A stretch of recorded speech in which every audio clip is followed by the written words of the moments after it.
Hello, hello, hello. Welcome to Women in Sales, today's session. Good morning, mid-morning, early afternoon, depending on what coast you're on. I am absolutely thrilled to be with all of you today, and I want to thank you up front for investing your special time in hearing my views and thoughts about women in sales.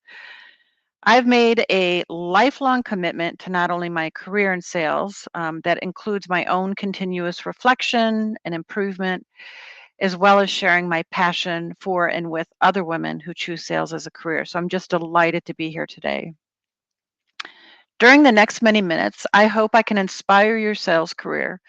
Whether you're new to sales, you're figuring out how to elevate your position to the next level, or even just answering the uncomfortable question of self doubt when you say to yourself, can I really do this? You've got what it takes. Here's what you can expect from our time together. I would like each of you over the next 30, 35 minutes to listen intently, visualize my personal journey as your own journey, and find new ways and opportunities to nurture and build your confidence and your career so that you too can say, sales didn't choose me. I chose sales as the only option for my career. Some of the things I'm going to talk about today is I'm going to talk in generalities, women in sales. I'm going to share a little bit about my sales journey. We're going to go into some performance stats. Why do you need them? Why are stats so important to us being in sales? And then I'm going to share with you my own personally developed sales quadrant. There's a bottom quadrant and a top quadrant, and you're going to see very clearly and maybe think introspectively where you might fit in the sales quadrant. I'm going to talk about sales education, the investment that not only a company should make, but you should make yourself as somebody committed to sales. What does career advancement look like? Not knowing who's on the line, whether you're just starting out in SDR, you're in the middle of the road, middle of the career, you're looking for advancement, or you're a senior sales leader. What can your career advancement look like? And then that age-old balancing act, work versus life. How do you do it? How do you have it all? Can you have it all? And then I'm going to close the event today with some of my words of motivation and things that I try to live by. So first off, let's take a look at sales industry and some gender demographics, women in sales. These are all sales roles at the top circle at the top. 29.5% of women are in sales today versus 70.5% of men. Now, these are pretty amazing statistics given we're in 2024. But even more interesting is that back in 2010, the number of women, 2010, the number of women in sales was actually 32.4%. So there's actually been a decrease of women entering sales in the last 10 years. I do want to note that these statistics are with the word sales in it. So if it wasn't a title with sales, we could actually have a much broader group of women in sales than what's been reported. But I also acknowledge that today there are so many career options for women. The sales option is just one if you choose it, but it can be, when you do choose it, a really amazing journey. 86% of saleswomen achieve their sales quotas compared to just 78% of men. Really, what that means is there's a difference of 8%. That's substantial. If 86% of saleswomen make their quotas, why is that? Well, the contrasts are interesting. In doing some research, as a whole, women tend to be better listeners and communicators and really have an easier time drawing out valuable information from prospects that can be used to better position a product or service. As women, we tend to display more empathy, which means we are able to empathize with the customer and more easily understand the emotions that they're feeling, which is crucial to the sales process. Women also tend to show a lot more attention to detail and are highly organized. That said, where men tend to excel in sales, which is a counterbalance to their own success, is that they tend to display and be more comfortable with public speaking. In some instances, they have stronger sales confidence, and thereby they really have grit and stamina to drive to hit their sales success markers. So, what does this all mean? Well, when I get to the slide about investing in our skills and our craft, there are incredible options today to help both men and women speak the same language in sales and truly look at how to deliver a more consultative sales experience that backstops and supports both men and women's need to invest in their own sales development based on shortcomings unique to them. We don't have one without the other.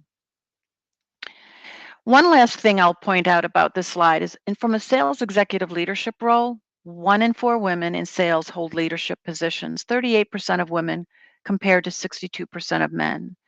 So when we talk about the career journey and the advancement that you're looking for as a professional in sales, how are you going to get there? And I'll give you some ideas about that in just a few minutes. First, I'd like to share a little bit of background before I go into the sales quadrant about my background, really a little bit about my sales journey.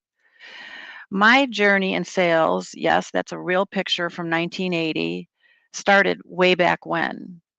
I graduated high school in 1978. I moved out of the house at age 17 and a half years old. I was a very young high school graduate. And so when you think of your sales journey, which often starts out with little to no meaningful sales skills, because colleges do not offer degrees in sales, I have talked with many, many salespeople who have also experienced what I refer to as survival mode. Survival mode, as you can read here, it's characterized by fear, afraid, falling apart, dropping the ball, the threat of failing. It's the inability to relax until you achieve a different outcome. Now, my survival mode may be different than another salesperson's survival mode. For me at the time, back in 1980, it was zero sales experience. There's no college degree.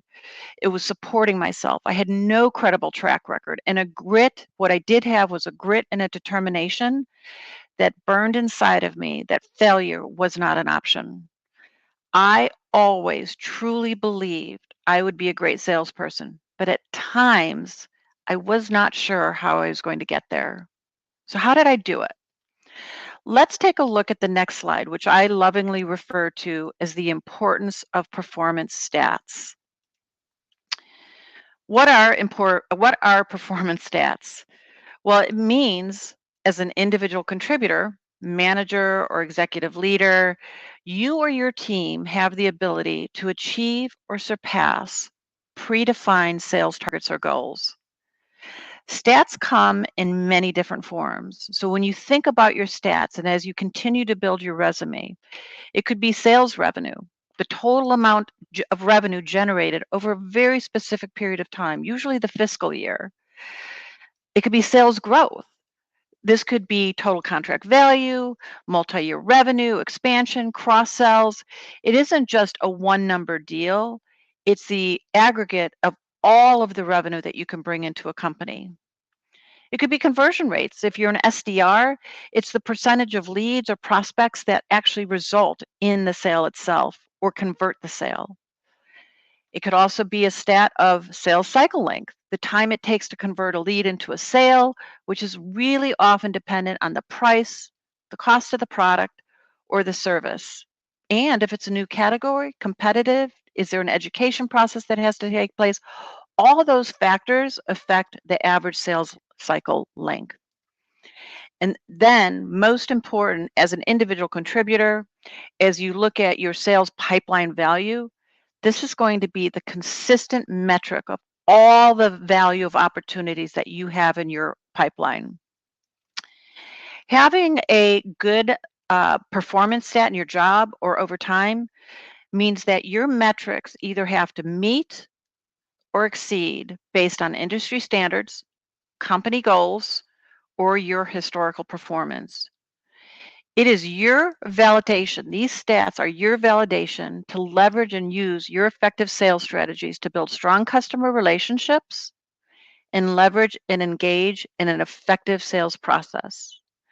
Now, I'm not going to go through all the stats on this page. You can read them for yourself, but a couple things I do want to point out.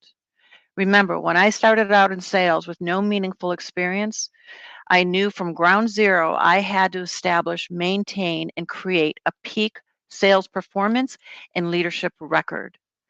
As you look at this screen, in 42 years, and I won't tell you prior to going into sales, I was actually a secretary.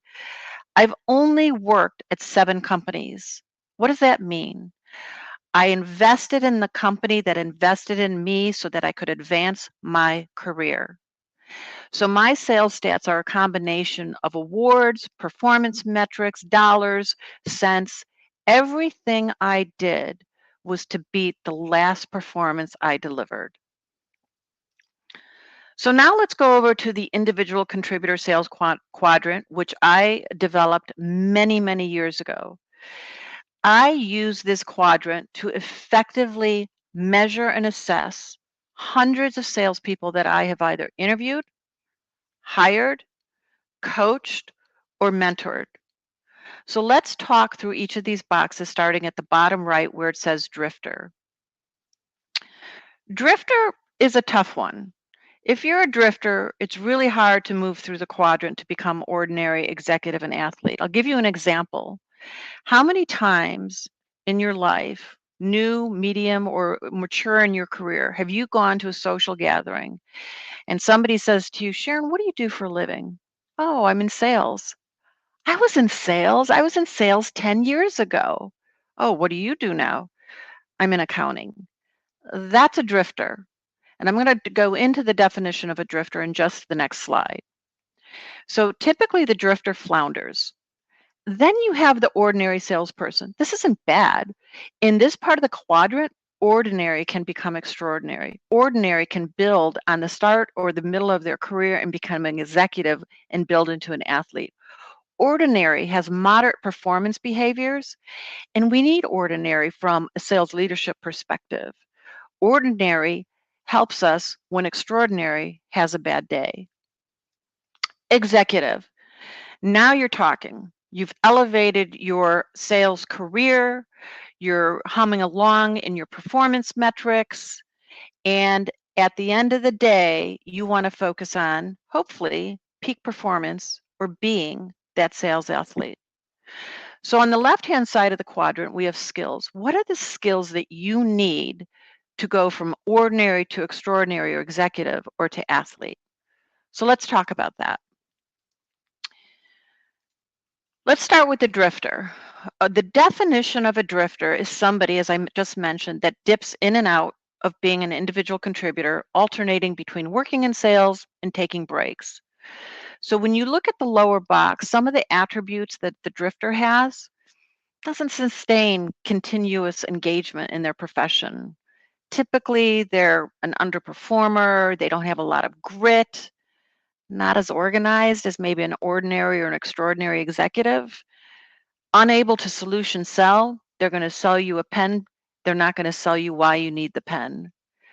Discouraged by rejection, woe is me. It's got the little cloud over their head. They just can't get past it. Ineffective sales practices and really lacking persistence.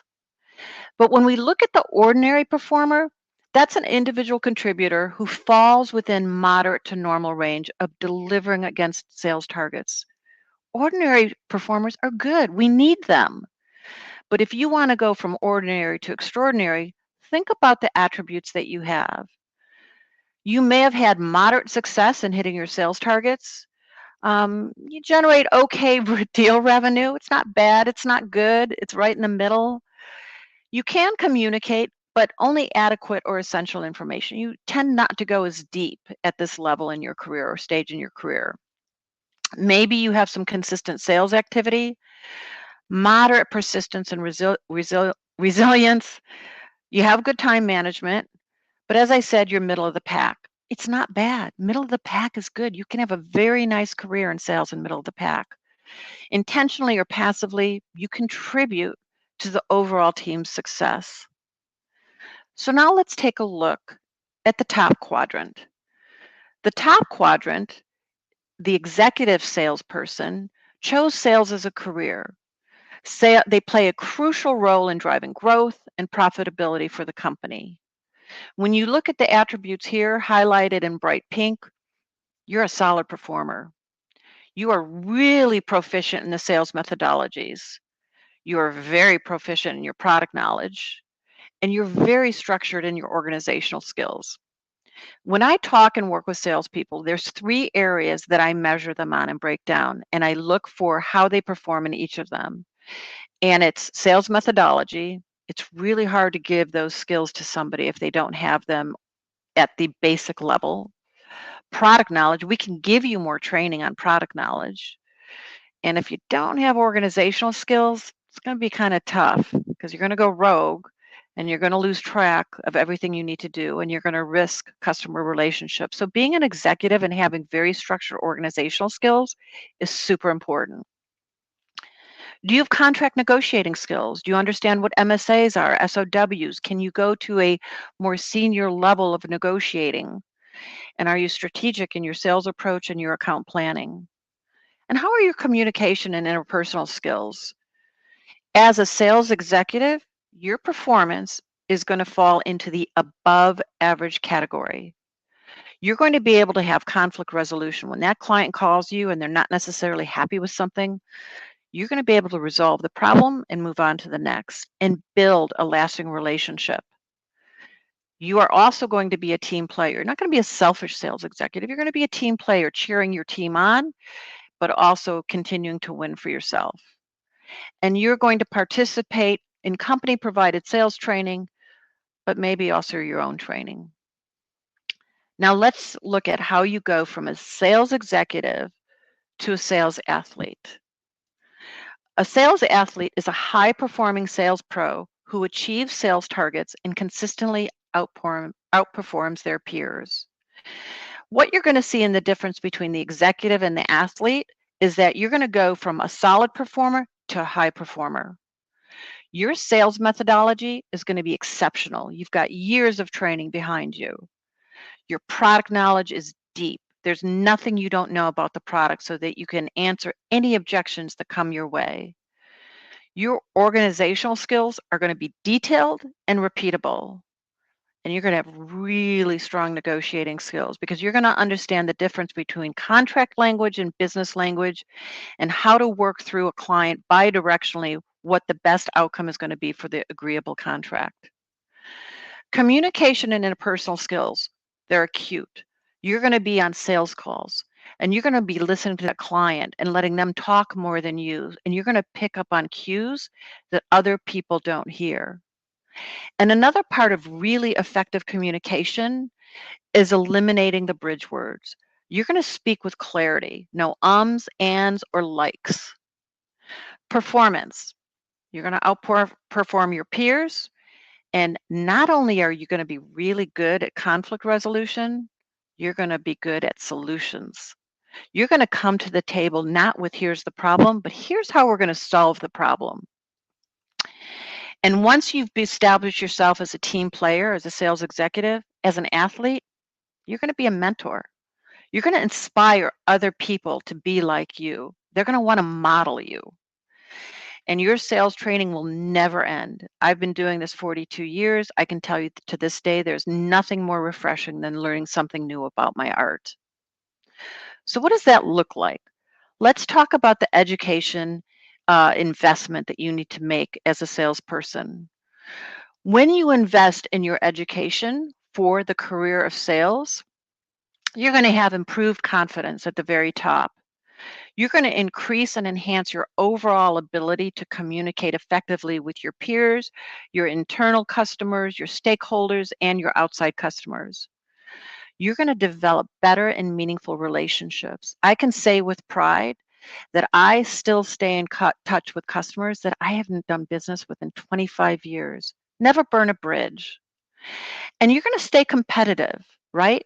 So after you've spent 5 or 10 or 12 years at a company and your next role comes up, you're in a competitive marketplace and you're going to be at the top, getting that next position, looking for that career advancement. Sales education is going to offer you increased performance. It's going to increase your ability to overcome objections It's going to allow you to thoroughly, thoroughly understand customer needs, and you're going to deliver higher customer satisfaction on behalf of your company. And most importantly, you're going to get repeat business because they are going to trust you. The last thing you're going to be able to do is adapt to changing sales methodologies and trends. I can tell you for certain that when I started out in sales, how we sold back then is not how we sell today. You have to be able to evolve your skills with where the market is going in the career of sales.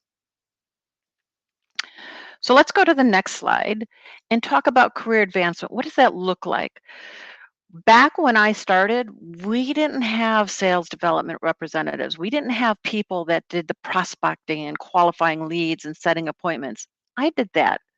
I had an end-to-end responsibility to do it all as a salesperson. If you're an account executive, that's a great job. You're managing, you're closing deals, you have a list of named accounts. That is a great job to have as an account executive, and an account executive could be a sales executive. The executive part is where you're at in your career development. An account executive is a very effective and meaningful role to have. A sales rep, same thing. You're going to be managing existing client relationships. You're going to be focused on customer satisfaction, cross sells and upsells. You're going to have some named accounts. A business development manager, that is, you are charged with expanding the entire company's customer base, net new sales, new logos. Very different than an account executive, but also very meaningful. You're going to be grittier, more determined. You're going to like the chase and the hunt. And even as a business development manager or person, you can be that sales executive. You're just doing it fresh every day. Sales manager. Sales managers, you supervise sales reps, team, you set targets, you provide coaching, and you manage the sales process. Great job, great role. All of these roles I've held in very different ways, except the SDR, because that was the combination of an AE, a sales rep, and a BD person. Regional sales manager, that's when you have a territory within the US that you're actually overseeing all the activity specific for that geography. And you could be overseeing multiple teams or multiple territories. A sales director, you're leading people, you're setting strategic goals. VP sales or senior VP sales, that's executive leadership. That's that small percentage of women that land those roles. They set high level strategies, they collaborate with other departments to drive revenue and growth. And then at the peak, there's the chief sales officer. I can tell you that for me, I always knew my lane. My lane was senior VP or VP sales. How I advanced my career, and I want to talk a little bit about that, is again, consistently hitting or exceeding targets, seeking valuable feedback from my peers, my constituents, my management, always taking 2 steps forward to take the initiative, learning the sales process, networking. Networking is so important. That's probably why you're here today. Having that network within sales and with our clients is vital to our success. A willingness to always improve, show resilience, team player, express your interest on what's next. So I do want to talk about that.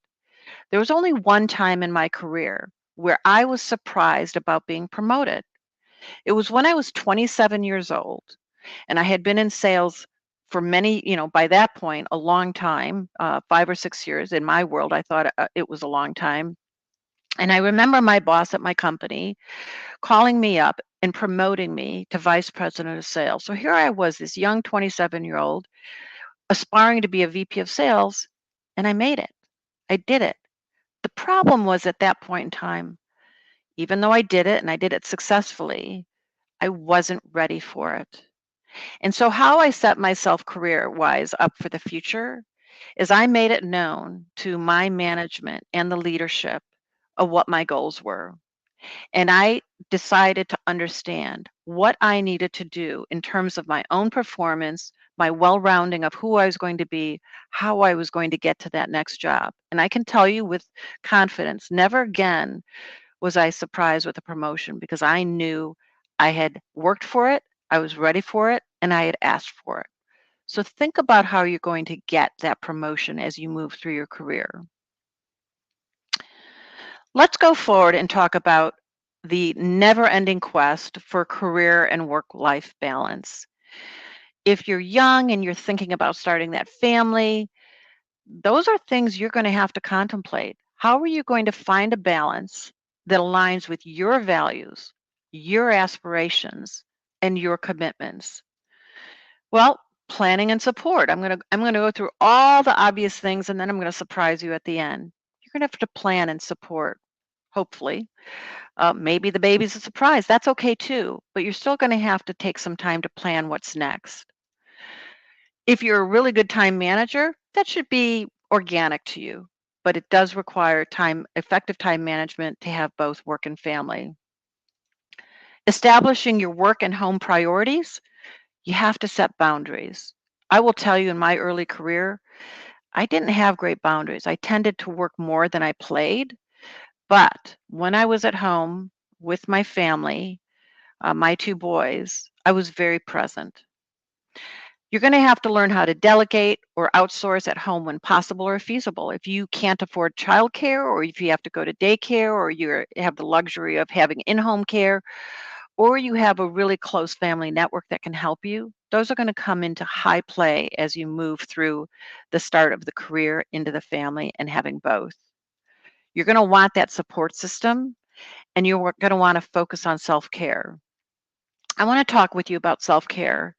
This is just something that I did. It's not right, wrong, or different, but self care for me was making sure that when I was focused on just me, not my job, not my performance, not my kids, not my husband, it was giving myself 90 minutes in a day to exercise and work out and just clear my mind. And I can tell you, I've done that not only for 42 years, for 45 years.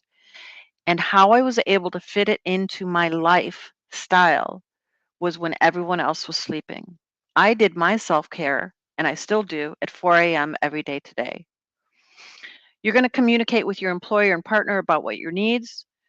And then hopefully, if you have the luxury of time, you're going to plan ahead and negotiate flexible work arrangements if needed. Back in the time when I had my children, there was no paid PTO. There was no flexible work arrangements. You either showed up, you didn't have a job, or you were going to miss or fall off the line for that next role. But today, I do believe there's more flexibility. So I mentioned that if you have the option of flexible work arrangements, that could work out very well for you. And so what happens? After all the anticipation and planning, all the things that I talked about on the left side for career and work-life balance, all I can tell you is it's going to be messy. Everything you plan for is going to be messy, it's going to be clunky, it's going to be challenging, but to have both the career, the family, everything you've ever dreamed of, the financial control of what you're going to do next and providing a better life for your own children is the best outcome you can have. But it is going to be messy. So let's talk about my final words of motivation. You know, your quest in sales is a process of understanding yourself better and all of your capabilities.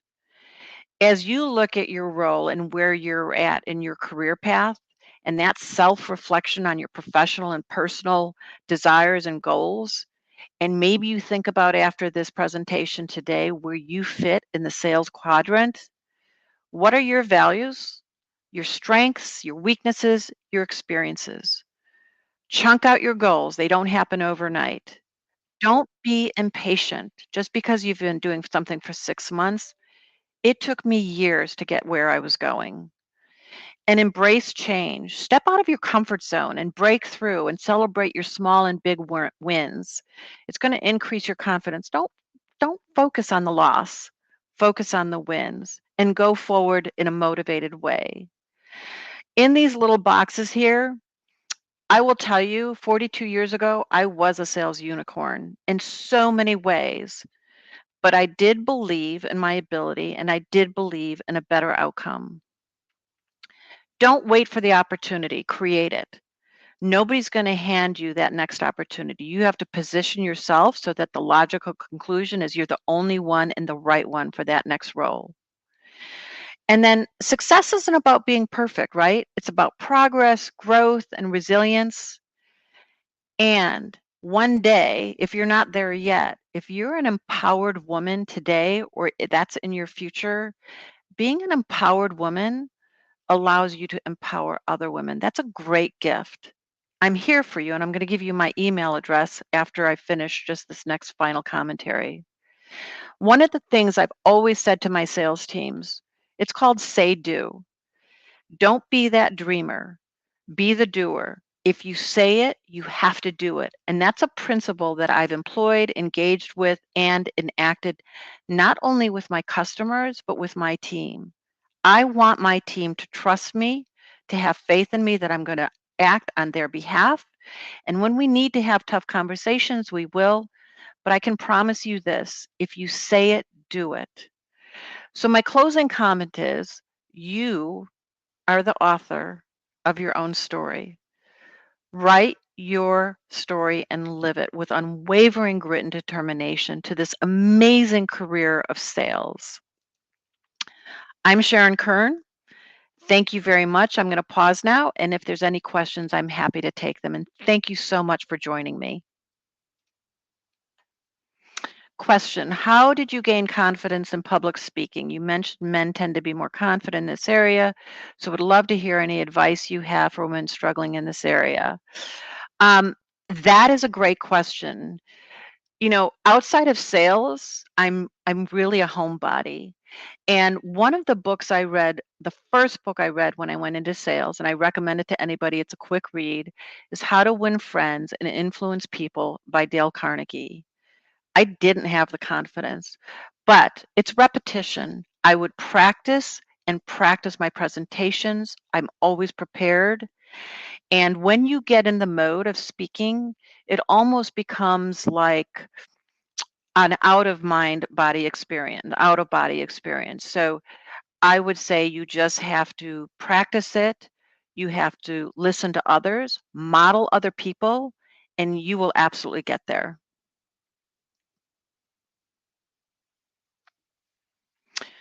Question: I've decided to pivot from the service side of a global technology company to our sales department. I'm getting ready for the third interview.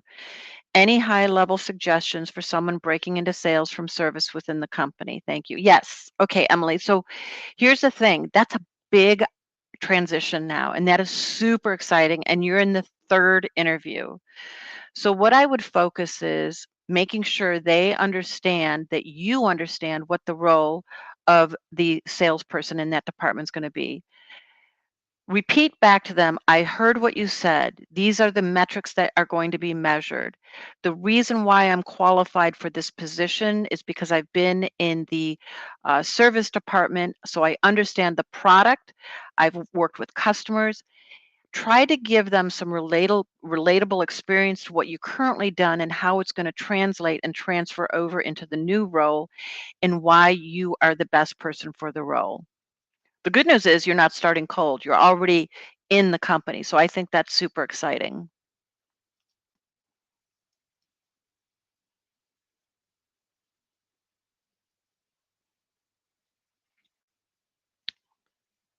Okay.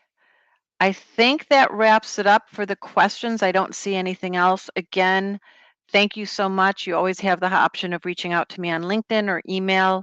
And I hope you just have amazing, great sales success in your future. Thanks so much.